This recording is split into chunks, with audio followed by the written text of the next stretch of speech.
स्वागत आहे तुमचं यश आराध्य यूट्यूब चॅनलमध्ये. कॉलेज मिळाल्याच्या नंतर आता कॅप राऊंड 2 ला सगळ्यांनी जायचं ठरवलंय.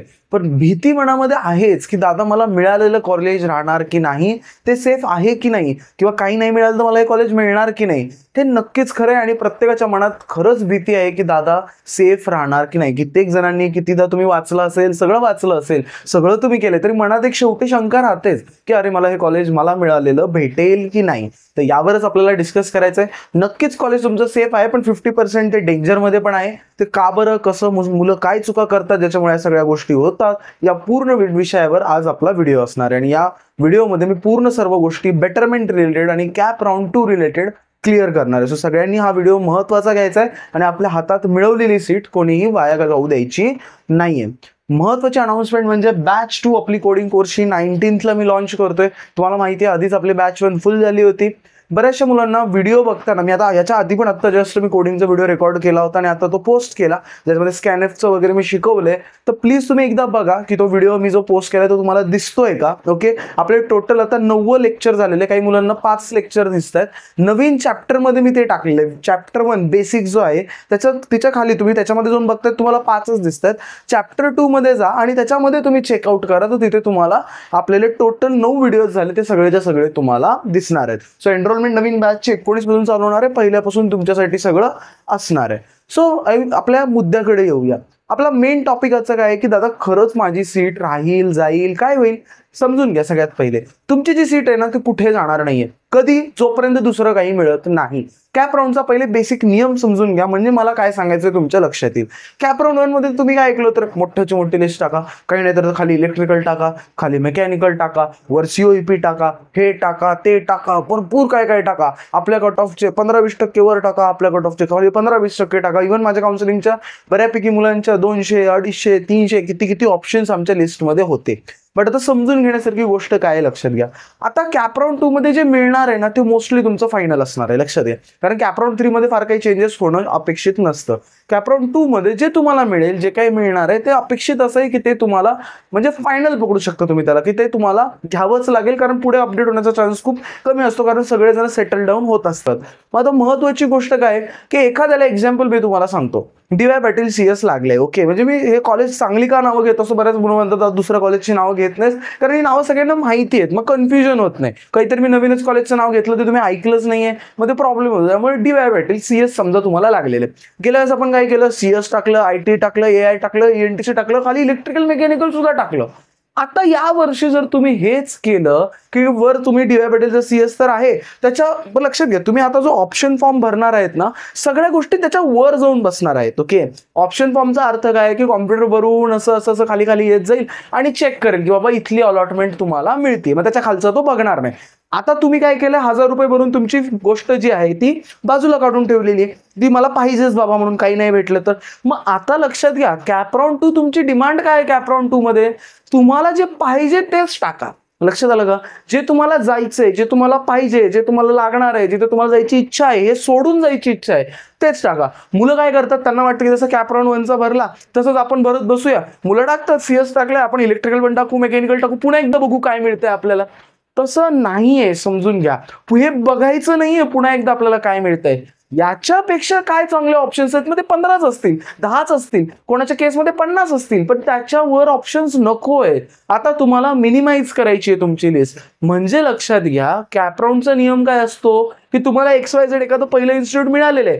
कॅप राऊंड 2 मध्ये जर तुम्हाला दुसरं काहीही मिळालं तर ते तुम्हाला घ्यावं लागेल. मी पुन्हा एक एक्झाम्पल सांगतो. फॉर एक्झाम्पल एखाद्या मुलाला PICT मध्ये CS मिळालेले. आता त्याच्या डोक्यात काय असणार आहे, मला COEP पाहिजे, बरोबर आहे. तर त्याची लिस्ट तो काय टाकेल, COEP टाकेल, PICT टाकेल. गेल्या कॅप राऊंडला त्यानं काय टाकलं असेल, त्यानं COEP पण टाकलं असेल, PICT, VIT, DY पाटील सगळं त्यानं टाकलं असेल. का? कारण त्याला वाटलं पूर्ण लिस्ट बनवायला पाहिजे, मग त्याच्यातलं जे लागेल ते आपण बघू, फक्त त्याने सिक्वेन्स बरोबर ठेवला. यावेळेस मात्र जर त्यानं असं केलं, COEP टाकलं, PICT तर ऑलरेडी त्याला मिळालं, ते खाली तर दिसणार, आणि त्यानं म्हणलं मी PCCOE पण टाकून बघतो, ते वर जाणार PICTच्या. लक्षात घ्या. आणि काय होणार, मग तुमच्या ऑप्शन फॉर्म असं झाला COEP, PCCOE आणि मग खाली PICT. मग कॉम्प्युटरला काय वाटणार, याला COEP पाहिजे, ठीक आहे चला मिळणार नाही. मग PICT तर तुम्ही खाली ठेवलेलं जाणार, ऑटोमॅटिकली तुमचं अलॉटमेंट सगळ्यात शेवटी येत असते, त्याच्यावर जातं तुमचं PCCOE आणि मग तुम्हाला PCCOE अलॉट होऊन बसतो. मग मुलांच्या लक्षात येतं की टाकायचं नव्हतं. त्याच्यामुळे नक्कीच तुमचं ऑप्शन सेफ आहे, पण तुम्ही तुमच्या हाताने ही मिस्टेक करू शकता. लक्षात घ्या. काय होऊ शकतं की सीईटी सेल तुमची जागा घेणार नाहीये. सीईटी सेलने जर तुम्हाला दुसरं काही मिळालं नाही तर तुम्हाला फॉर शुअर तुमची जागा, तुमची ब्रांच तुम्हाला मिळणार आहे. पण तुम्ही एक मिस्टेक केली. तुम्ही काय केलं जे तुम्हाला नको होतं. आता कित्येक मुलं असतात जायचंच नसतं नागपूर, उगीच नागपूर टाकून दिलं, लागून जातं. लक्षात आलं का? मग त्याच्यामुळे तुम्हाला जे मिळालंय आता एक अशी लिस्ट बनवा, दादा मला हे मिळालेलं आहे, याच्यावरचे एवढेच कॉलेज आणि एवढ्या ब्रांच मी टाकणार आहे. म्हणजे काय होईल की ह्याच्यामध्ये मला काही मिळालं तर मला आनंद वाटावा, मला भेटावं, मी घ्यावं. नाही भेटलं तर मी माझं कंटिन्यू करेन. पण काय होतं, मुलं काय करतात, इलेक्ट्रिकल मेकॅनिकल गेल्यासारखं टाकतात किंवा लिस्ट मोठीच्या मोठी बनवतात. लास्टला ते ऑप्शन जाऊन बसतं तुमचं अलॉटेड कॉलेज आणि मग सुरू होतं इथे गॅम्बल. आणि मग काय होतं, त्याच्यातलं जर चुकून काही अलर्ट झालं तर हातातली गोष्ट निघून जाते. त्यामुळे लक्षात ठेवा, मी पहिल्यापासून सांगत असतो, कॉम्प्युटरला कळत नाही चांगलं कॉलेज कोणतं, वाईट कॉलेज कोणतं. त्याचं काम आहे की फॉर्ममध्ये बघणं, मिळत असेल तर देऊन टाकणं. तुम्ही जर चुकीचा फॉर्म भरला तर कॉम्प्युटर तुम्हाला तुमच्या हातातली सीट काढून घेईल. आणि लक्षात घ्या, कॅपराऊंड 2 मध्ये तुम्हाला विचारणार नाहीये की कॅपराऊंड 1 ची सीट पाहिजे का, हे नवीन मिळालेलं कॉलेज पाहिजे. तो डायरेक्टली ती सीट कॅन्सल करणार आहे आणि दुसरी देणार आहे. लक्षात येत आहे का? मग त्याच्यासाठी काळजी काय घ्यायची आहे? मग आता दादा भ्यायचंच नाही, दादा 2-4 ऑप्शन टाकतो, सीओईपी टाकतो, लगेच माझं खालचं टाकतो. मला माहिती आहे तुमच्या मनात आलं असणार आहे. असं नका करू. शांत विचार करा. अजून 2 दिवस आहेत. मला बाबा हे कॉलेज मिळालेलं आहे, याच्यापेक्षा असे कोणते कॉलेज आहेत मला जिथे जायला आवडेल आणि मला तिथे कोणत्या ब्रांचेस घ्यायला आवडतील, अशी एक लिस्ट बनवा, ती टाकून द्या. आवडेल म्हणजे मी तिथे जाणार आहे. कॅपराऊंड 2 मला मिळालं, मी याच्यापेक्षा मला खूप आनंद होईल की मी तिथे जाणार आहे. तरच तुमची जी कॅपराऊंड 1 ची अलॉटमेंट आहे ती सेफ आहे. मी पुन्हा सांगतो, गावाकडे असं बऱ्याच मुलांचं होतं, म्हणून मी रिपीटेडली सांगतोय, खाली उगी काही टाकायचं म्हणून टाकत बसायचं नाही. जे मिळालेली ब्रांच आहे, जे मिळालेलं कॉलेज आहे, त्याच्यापेक्षा जे काही बेटर आहे, जे तिथे जायची इच्छा आहे आणि जे बेटर आहे तेच तुमच्या लिस्टमध्ये यावेळेस पडलं पाहिजे. तुम्हाला लक्षात घ्या, तुमचं अलॉटेड कॉलेज डबल टाकायची गरज नसते.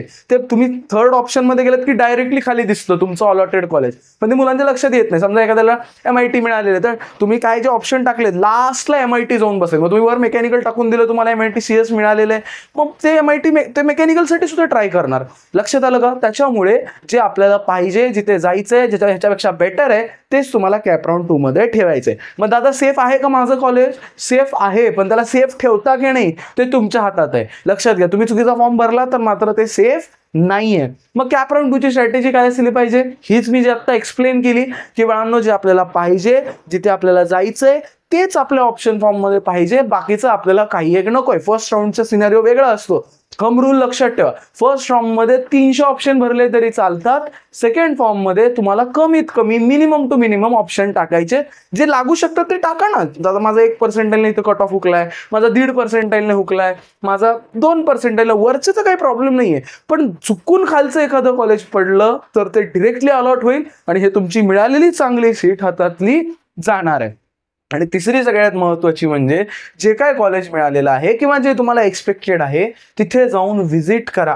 लक्षात घ्या, तुम्ही नागपूर, तुम्ही नाशिक, इकडून तिकडून कॉलेजेस बघताय, ऑनलाईन यूट्यूबवर व्हिडिओ बघताय, ना ती मुलं त्या कॉलेजची स्टुडंट आहेत, ना त्यांना काही माहिती आहेत. कित्येक फार्मसीची मुलं आहेत, इंजिनिअरिंगवर व्हिडिओ बनवतायत, त्यांना कॉलेजबद्दल डेप्थमध्ये काही आयडिया पण नाही आहे. पण ते काय, तुम्ही काहीतरी कॅम्पस टूर, व्लॉगर्सची व्हिडिओ बघताय, कॅम्पस टूर झाली, तीच मुलं फर्स्ट इयर सेकंड इयरला आहेत, त्यांना काय माहिती आहे फायनल इयरला काय प्रॉब्लेम आहे.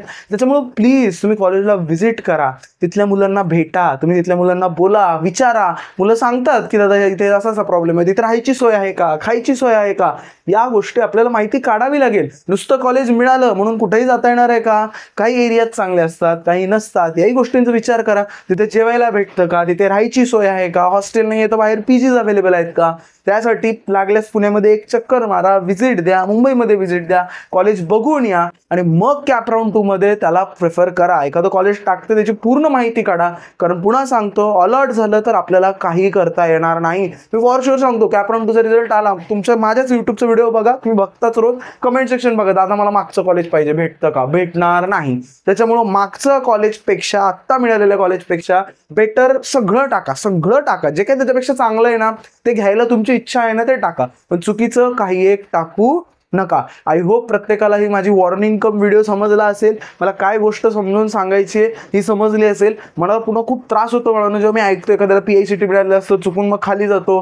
मनाला शेवटी त्रास होतो, पण माझ्या हातात तेव्हा काहीच नसतं. म्हणून ही तळमळ आहे की तुमच्यापैकी कोणाचं नुकसान नाही झालं पाहिजे. सगळं होऊन गेल्यावर सांगण्यापेक्षा करायच्या आधीच मी तुम्हाला सांगतो बाबा नो, ही चूक करायची नाहीये. आय होप कॅप राऊंड 2 मध्ये कसं वर्कआउट करायचं आहे काय नाही हे सगळ्या तुमच्या लक्षात आलं असणार आहे. हा व्हिडिओ कसा वाटला नक्की कमेंट सेक्शन मध्ये कळवायला विसरू नका. भेटूया आपण नेक्स्ट व्हिडिओमध्ये.